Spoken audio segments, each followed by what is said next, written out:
Hey, beautiful people, what's up? It's me, Sanita, back with another video. And today we have another one of our conversations with a scholar, a grad school conversation. We are talking to none other than a professor, the one, the only, Chi-Town, born and raised, Indiana living, also known as my cousin, Professor Kevin Zimmerman. Oh man, that was amazing. That was amazing. Thank you so Yeah, much for coming to talk about your experiences. thank you for having me. I'm excited. We were planning this for forever. So Yes, yeah, yes, I'm so glad that it ended up working out. yes, As the long-time viewers who have been writing with me know, this is my cousin Calvin. He's my play cousin, but we met in graduate school. We were cohort mates from the first year, and Calvin left quite a bit earlier than me. He was a peep out. And I was still there in the trenches. Calvin and I have known each other for a really long time, and our journeys have diverged, but it's always good to see you, and I'm so appreciative of you taking the time to share some of the wisdom that you have now as a professor. First, let's hmm begin with introductions. Introduce yourself to the audience, let them know who you are, a little bit about your background, your research interests, and where you are now. yeah. Well, I'm Calvin. I'm from Chicago, like Sonny just said, west side of Chicago to be precise. Uh, yeah. So I mean, I got my PhD at Penn in 2018. I did 5 years in the program, so really fast. Really Finished the program in fast. 5 years. Yeah. That's a long story that I'll probably talk about it towards the end, why that is. But my research focuses on Black girls and Black boys' education experiences and Mhm. familial experiences, really understanding how systems of race, gender, and class affect their school and family experiences. So, and I specifically focus on early childhood. So, a lot of my work focuses on like the age around 3 to 7. I'm at the University of Notre Dame. I'm an assistant professor of sociology. Let's fast forward. You obviously have a really interesting life story, but we don't have that much time. So let's fast Right? forward to you finishing in 5 years and deciding to actually apply for a postdoc, because what many people may not know is you Yeah. began your position. You're currently an assistant professor at Notre Dame, but you began as a postdoc. So let's start at the decision making process. When did you decide to apply for a postdoc? What went into that decision, and how long did that process take from beginning to end? Yeah. So actually, I didn't apply for a postdoc. And this would probably be useful to people. Oh, great. Yeah. So I applied to assistant professor position. I was really interested in Notre Dame. I let them know like I'm interested. And we were talking back and forth for a while. They had different candidates coming in. I was like, any updates? Any updates? So they were like, yeah, everybody loves you. Everybody's really interested in you and your research. So eventually I talked to like the chair of the department and the dean, and they were like, okay, we're going to give you an offer, but here's two options. One option is to do a postdoc for a year to kind of ease you into the process. Again, I was coming out of grad school in 5 years. I was Right. kind of Yeah. green. So they were Yeah. like, this will kind of let you ease into it, or you can just jump right in. So those were kind of the two options. And obviously, I thought the first option was better. I wouldn't have to teach. I didn't have any service during the postdoc. Oh, I taught one class the second semester of the postdoc to kind of ease me into being an assistant right. professor. So really, it was a part of the package, my negotiation package for being an assistant professor. Oh. Yeah, Oh, that's dope. I had no idea. I yeah, had no clue that there was these two options that you had on the table. And how yeah. amazing that you must have felt, especially being from Chicago. So you're really not that far from home, Chicago, but Yeah, it's only an hour and a half, so really oh, close. nice. So, just for people who don't know, we did only have, I think, 5 years of funding, which Yeah, now that I'm gone, that feels crazy. And I did apply for external funding and I got 2 years of external funding, yeah. which in itself is anxiety inducing. Why did you decide? I mean, so it's very fast to finish in 5 years. In fact, I only know three people Yeah. who finished in 5 years. Why did you decide, I'm out of here? Yeah. Well, two reasons. First, my advisor, Takufu, I was talking to him one day and he was like, like, what are you planning on going to the market? And I was like, going on the market? Like, what? Like, Oh, I'm my fourth year. Like, no, I'm not planning on going on the market. I was thinking 6 years minimum. But he was really pushing me, like, you should try. You have this publication, and then, you have a couple more publications in the pipeline. So, like, people will look at your file, your potential, and say, okay, looks like he's on a good trajectory. Maybe we'll, give him an offer or take a chance, whatever they're thinking in terms of admission. Um, so yeah, so that was the first part. It was like him kind of pushing me, motivating me to even try to go on the job market because I would have never did it if he wouldn't have said that yeah. in that meeting. Um, and also, and that kind of comes out of the conversation with him too. I was having a baby, so really thinking about if I don't have 6 years of Yeah. funding, like what am I going to do? I have a child coming. Right. Like how do I Right. provide? How do I take care of them? So yeah, that was another pressure to kind of at least try to go on the job market. I wasn't that Right. confident, honestly, that I was going to get a job, which is now looking back is like, wow, how life happens. But um, yeah, those are the two major reasons for sure. Mhm. Yeah. Yeah, I mean that, looking back, like that grad school stipend is not cute. It Oh, would really be some poverty wages. oof, Like it's crazy how little yeah, you're able to subsist on, and yeah, no childcare and right. insurance. I don't even know. I think you'd have to pay for extra for the I insurance and think all that so. stuff. It's just Yeah, yeah. So it was a decision that you made for your family. So yeah, let's talk a little bit about that process because I love getting into the details. I hate mhm, abstractions. yeah, So what did that application process consist of? And again, how long was that process in terms of months from yeah. the beginning of to the end? Okay. I think the application was due in August, if I'm not mistaken. So I applied, right before the deadline. It was like the beginning of August. So how long were Um, you working on your application? uh, Probably a month or two. Okay, I was about a working month. on a bunch of applications. I applied to probably Right, 30 programs. right. Okay. Um, so yeah, I applied. I heard back actually the fastest. I heard back from Notre Dame first, so they sent me out for an interview. I think this was in October, Mhm. and my interview was in November. But the application materials consisted of CV. It's usually like the main thing people look at. Like a Mhm. cover letter, just saying kind of what you're about as a researcher, how you feel with the department. Mhm. A teaching statement talking about my teaching Mhm. style, experiences I've had teaching in the past, how that fits. Um, and then letters of recommendation, 3 letters of recommendation from former advisors, mentors, things like that. In November came. It's usually a 2-day interview process. It's very stress provoking. Just being at a job interview. And your schedule is really packed with a bunch of meetings with people. So, you have Mhm. one-on-one meetings with different faculty. You have a meeting with the chair, of course. You have a meeting with the dean, different deans. You have a meeting with like Wow. research centers and different people. So, to expose you to the resources they have here. You have a meeting with students, grad students. So that was a big part of the first day. And then the second day, you have some meetings and then you have your job talk, which is like an hour long presentation on like one of your bigger research papers or projects. And that was nerve wracking, but it went well, obviously. Um, and you have the Q&A. So that's it. That's about it. And then you kind of wrap up talking to the chair. You ask them questions or anything you want to know, and that was it. But it was intense. Um, yeah, No, it is intense, and yeah, obviously it can feel extremely high stakes because you don't know if anyone yeah, else is going to select you. So it's funny because you want to select this school, but I know for so many people it feels like the school is the one that's selecting them. So when you mm, went in for that, was there anything in particular that you were looking for that would make you feel comfortable being there as this new scholar? yeah, for sure. One of the main things I was actually looking for is to see genuine people, to Yeah. see how, at least based on my first impression, how genuine people felt talking to each other, talking to me. Did it seem like there was any drama in the department? Did it seem like people liked each other? Yeah. Just like those more social things, because I don't know, for me, I care about that a lot.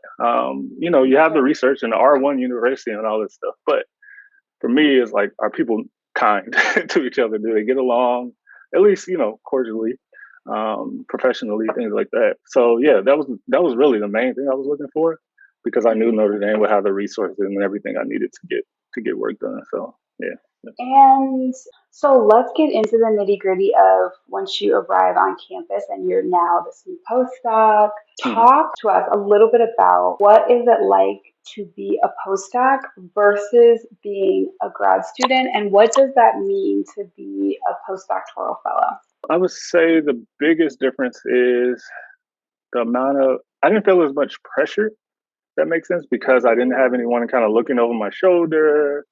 I didn't have an advisor like, are you working on this? Are you doing that? Or, critiquing my work, giving feedback on my work. So I felt more autonomous, like I had freedom to do what I wanted to do. So that was a huge difference between grad school and being a postdoc. It was pretty similar to being ABD though, honestly, just without the Yeah, advisor because I wasn't teaching that first semester. I didn't have any service responsibilities. But I right. did start meeting with grad students, so that was pretty cool. It was like meeting with grad students, talking about their research and how they might get involved in different stuff I'm working on. So that was cool, kind of starting that mentoring process. But other than that, it was really similar to being ABD, honestly. Can you Yeah, talk about how you filled your time? Because that was a long time. yeah. I mean, a school year is a long time to be a postdoc without the same pressure of being a grad student. So this was a learning process for me, honestly. That first semester, I was just really getting acclimated to being in a new Right. city and Yeah. having a baby. Was at Yes. home at the time. But one thing I learned from other faculty here was kind of how to strategically schedule my time. So I know even we did this in grad school, like write down our goals and then try to Yeah. work on things and try to knock out Yes. goals each day. But they Yeah. really helped me with like even being even more strategic. And by that I mean Mm. you have your goals. And then we did this too a little bit, but you break down each goal into smaller pieces, Yeah. and then you Yeah. put it on your calendar. So like, okay, Right. I have a literature review I want to Deadline. work on for these 2 weeks. Day one, I'm gonna like find sources. Day two, I'm gonna Right. start, reading those sources, and and so forth. So you just really make it to smaller bite-sized chunks and put it on your calendar and stick to it. So yeah, that helped me a Follow lot, through. honestly. Yeah, follow through. Yeah, yeah, because I have a tough time with that. You know. Yeah. So yeah, that really helped me. Um, yeah. So during the time you were setting goals for writing during that year that you were postdoc? Yeah, so part of that was really spending at least 30 minutes a day writing. So again, putting it on the schedule, like this is Wow. my Did you writing do time. that? I did, yeah, and I got Damn, so much work brother. done. I know it. Listen, you're like, Yeah, damn, I should have done this it's oh my in goodness. So grad school. I tell all grad students I work with now, Yes, like just yes, try 30 minutes a day, like just yes, make that habit. yes, yes. Yeah, so yeah, it really helped me a lot, honestly. And did you manage to publish something? Yeah, yeah. I'm trying to think. At least two publications so far came out of like that Damn. first year. Yeah, because it takes a So, takes a while. Like you submit stuff, and then it takes like a year or two yes, just to get it published. So yeah, stuff that's coming out now was from that groundwork I laid in for the postdoc. Yeah, that's so cool. yeah. So talk now. You're a professor. Talk a Mhm. little bit about the differences between being a postdoc and being a professor. So the transition from postdoc to professor, it was kind of easy since I did that postdoc, but I would say it's a lot more responsibility. Um, Okay. yeah, it's a lot more responsibility because you have your teaching, um, you have your service, and of course, you have your research stuff that you're still expected to get done. So that again, that postdoc really set me up nicely because I kind of got into some habits. COVID kind of changed some stuff, but I got into habits of again writing 30 minutes a day, like organizing my time, putting stuff Wow. on the calendar. So yeah, I would just say it just ramped up things. Like I have more teaching, more service related things. And talk about that a Yeah, little bit, because again, we're assuming yeah, people are watching us have no clue. Because that's here's the true truth of the matter: we don't get this training in grad school. at If all. you did, if you're a grad student and they've watched you through this, that's amazing. We went to an Ivy League Yeah, school. We went to a top 10 ranked school. We didn't get this, so I'm learning a lot too. So please tell us, for like, sure. what does service responsibility mean and what does it look like? So usually, at least how we do it here is you get put on one committee. So you have all these Okay. different committees that are doing different things. You have like a missions committee for grad students, for grad school. You Okay. have Okay. That's the one the I would want to be on. I'm like, I yeah, need. for sure, for real. So you have admissions. It's a bunch of committees. You have like diversity and inclusion, which I'm on this year. What else did I do? Colloquium. Well, we used to call it colloquium at Penn, but what do they call it Yeah, we here? call it colloquium. I forgot what they call it here. I don't care. What? But yeah, you have like a colloquium committee where they bring out speakers. Right, right. It's a bunch of committees. But yeah, so you get kind of assigned to a committee by the chair. You have like specifically for assistant professors, you get assigned to like one committee. And then secondly, they have area exams, which we call comprehensive exams. Yes. And then you have your different committees for that. So you have like different areas, you have gender, you have race, you have education, you have culture here. So yeah, I got my first year, I got assigned to the race committee. I was on the committee for that. When you say race, you mean the comprehensive, the field studies? Yep. And what does that mean? So basically, we have students, we have a standardized list now. We didn't have this before, where they do the reading and kind of get to know the field of race and ethnicity. And they're, doing these different readings. And then basically in the fall, they take an exam where we ask them 3 questions and they write these essays based on the 3 questions, kind of show that they comprehend the field comprehensive exam.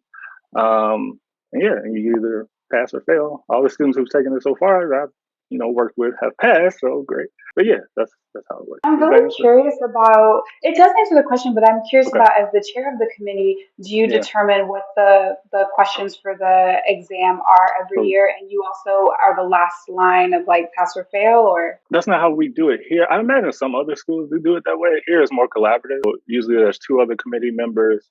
We kind of collaborate. Each one of us submits like 2 questions, and then we have a total of 6. Out of that 6, the students pick 3. We standardize the list together. So yeah, it's all collaborative, but it's just more so that, this person, if they sign off on it, they're like the expert in the field of race and ethnicity or gender or culture.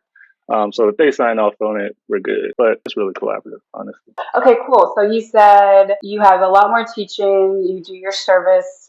What else is different? You work with students, obviously. You're now going to be chairing people's dissertations, maybe masters, etc. What else? Yeah, I don't know. Not much. Honestly. Like, I have a question for you. I did notice a lot of strategery. When we were at Penn, like people looking for a lot of people left while we were at Penn. Do you look for different jobs? Do you email people to try to do talks at different schools? Do you think like long term of like, I'm trying to build this because I want to maybe leave or I want to get promoted, or like, do you think about that stuff as a professor? Oh, yeah. Or sure. Actually, sorry, I'm being so stupid. What? Thinking about tenure. Obviously, that's a huge part, I assume, of your thoughts. Yeah. So tenure. So I guess I'll start there. Yeah, I mean, that's at the forefront of my mind, honestly. And the expectations here are really clear. Like, there's a certain number of articles. And if you're doing the book route, there's the book, and then a certain number of articles that you're expected to produce. Do you mind sharing that number? Yeah. Well, here, I know it used to be, they're changing it to a little bit less, but it used to be 10 to 12 articles. Or if you're doing the book route, it's a book and like 4 to 5 articles. So you're doing that book route? Yeah, I'm doing the book route. Yeah, I'm working on it. I think 10 to 12 articles sounds crazy. Like, that's not shade to Calvin. Listen, 2 professors who I loved deeply did not get tenure while I was at Penn. I was devastated. But when I spoke to different people, it was that they did not meet that very, very, very high standard of 12 articles in 6 years. People don't understand how hard that is. That's not easy, especially because it's not just any journal. It's supposed to be a top ranked journal, and in our field there aren't that many. And that's so true. And there's different expectations at different universities. So like somewhere like Penn has even higher expectations than somewhere like Notre Dame. So it kind of depends on where you're at. So for us, those 10 to 12 articles, well, now it's I think 8 to 9, but those 10 to 12 articles don't need to be in the top sort of tier journals. Like you want to have like 1 or 2, is what I've been told. And that's kind of varies widely. It doesn't have to be in top tier sociology journals. And that's still hard. I mean, For it's people hard. who Yeah, don't get it, it's not like it's like, yeah, oh, I just have to get one in ASR. I just have to get one. right. That's difficult. It's very difficult, especially if you do like critical race, Yep. intersectionality work that doesn't, you don't see that stuff published in ASR No. ever really. I mean, a few times. But so, Rarely. yeah, Yeah. that kind of puts you at a disadvantage too. So for me, I have to be very strategic for where those top placements are, different expectations of different institutions. Trying to think All of what right. else. Anything else about tenure? Yeah. Is it? Yeah. Is it just there anything else that you wanted to share? One thing that's a lot different too, from grad school and being a postdoc is working even more with, again, grad students, but also undergrad. Oh yes, of Yeah, course. it's I don't know. That's the best part of the job to me, honestly, is working with students, especially grad students, because you're kind of working even more closely with them than you are with undergrads. Undergrads is more like teaching and learning, whereas grad students is more like mentoring, supporting, Right. teaching as well, but it's a little more Right. hands on, a little more one on one. Hmm. So yeah, that's one of the most fulfilling parts of the job for sure. Let's talk about like life in But sure, general. Now that you, and it's been a couple years, obviously, because you finished a while ago, yeah, but maybe now you really feel it, or maybe not because COVID was such a nightmare for everybody. But what yeah, about your life is easier now that you've finished graduate school and you're a professor, and what is more challenging? easier. I ain't gonna lie, the money has made life a lot easier. Um, Yeah, yeah, yeah, it's just a lot less stressful in terms of not just like actually what I get paid, but like healthcare, like absolutely. and and saving for retirement, like all these different things. But also just getting paid, being able to afford living, being able to afford a freaking a house, Those all these shoes. different things. Yeah, I haven't bought shoes in forever. I haven't bought shoes since grad school. Like, a baby will No, change you. stop it. Are you Seriously, serious? I'm dead serious. Damn. You're All a my good Jordan. dad, Well, Calvin. I have too many shoes anyway, so it's like You I do. have plenty of Jordans. Yeah. But yeah, so that's changed. No, uh, but easier, yeah. Just having the resources Yeah. to take care of my family, not just my immediate family, but also my mom, my grandparents, Right. things like that. Um, Yeah. that's made life a lot easier. What's harder? Grad school was hard, and that was a tough time. It's so tough. It's so It's difficult. tough. Yeah, It's really hard. yeah. I don't know. Honestly, I feel like it's all easier. Honestly, grad school was Right. tough. Right. I mean, for both of us. But yeah, grad school was tough. Yeah. So It's I really don't know. I can't honestly think of anything that's harder. At least not off the top of my head. Yeah. right. You're like, the monkey's off my back. Sis. So, for graduate students who are current or prospectives Yeah. and they're interested in entering academia and taking the professor pathway, what advice do you offer to them now so that things might be a little bit easier for them on their Yeah. way? So grad students, um, Yeah, or uh, perspectives. or perspectives. Yeah. My main source of advice that I try to instill in the grad students I work with, or just prospective students I've talked to,